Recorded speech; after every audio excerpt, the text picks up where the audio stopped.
Hi, this is Elaine Starling, and I'm sharing insights that I received during a stroke when I had a conversation with a higher power.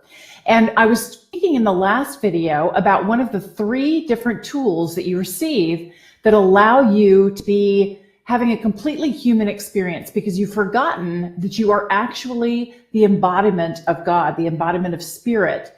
You are like a pipe that spirit flows through. Your body serves as that structure that houses spirit. And you're here to have an incredibly human experience where you learn and grow and become more and more every day. And through that process, you allow God and the universe to expand and grow at the same time. And it's all a matter of how much spirit you allow to flow through you as you go through your day. So one of the tools that you receive is your ego. And today I want to talk about something that I call your Taser story. When you were very, very young, something happened in your life and you took it completely out of context. You didn't have that all-knowing awareness of how different people react to different situations. Maybe your mom was really frustrated about something and you thought it was your fault. Or there was an accident and you thought it was all on you. The challenge is whenever you had this experience, you were very, very young and you were in that phase of spiritual development where you think the entire world rotates around you. You think you are the cause and effect of absolutely everything. And in reality, it flows through you. It's not that much about you. What happens with the Taser story is you develop this story in your mind, in your non-conscious mind, that is what a lot of people call a limiting belief. I call it a Taser story because you hold the trigger. You're the one who's pulling the trigger every time you need a zap.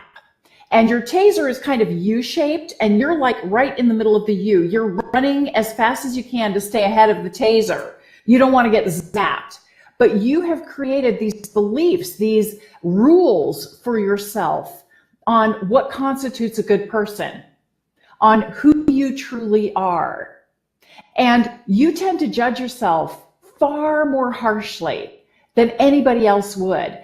Think about what you say to yourself. Really listen to some of the things that you're saying about who you are and how intelligent you are and how capable you are. And if it is something that makes you feel bad about yourself, that's an immediate awareness to you that you are out of alignment with your spiritual guidance, that God does not perceive you in the way that you are telling yourself this is who you are. And that's a clear sign that your Taser story is in place and in action, and you just pulled the trigger and gave yourself a zap. That's what's going on. So what is your Taser story? Is your Taser story that money's really hard to come by? Money doesn't grow on trees? Is your Taser story that you're just born the way you are and you can't change your physical well-being? What kind of a Taser story do you have? Because it is a made-up story. It is not something that has to be true for you. You can change your experience and have a completely different outcome for your life. It starts in your brain. It starts in your mind. And you have to make the decision that you're going to experience something different. So one of the things that's really, really powerful is when you take the time to visualize the kind of experience that you want to have instead of what you're truly experiencing. The psychologists call this priming. And it's really effective because the words that you tell yourself in your non-conscious mind, you're priming your mind on what to look for and what to expect and what to experience. And you might experience good things as well as not so good things. But if you have focused your attention only on the not so good things, guess what you're going to remember? Guess what you're going to walk away with? All the stuff you don't really want. So take the time, if you are going into a really important meeting, or you're going out on a date with somebody for the first time, or you're going to be seeing your family and you expect a bit of conflict with somebody in the family, write yourself a story ahead of time. And the story is all about how you would love to have things turn out, how you walk into the room and you're really confident and poised, you're happy, you're so excited to see these people, and you're there and really present for them. You allow them to be excited about sharing their experience with you. You don't expect them necessarily to give directly back to you. You're there to be present for them. You're there to create a really rewarding experience for them, which will in turn create a rewarding experience for you. And it will come back to you tenfold in lots of different ways, not necessarily from that specific person. So here you are, and just imagine how you're showing up and how excited you are to be here and be completely full and present for spirit to flow through you however it needs to do that.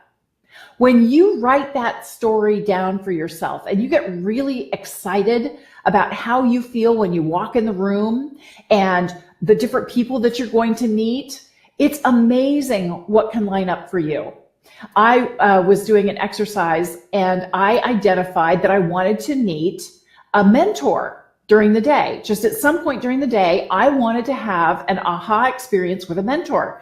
And I found myself at a coffee shop standing in line, waiting for my turn to order. And there were some people in front of me that I didn't know.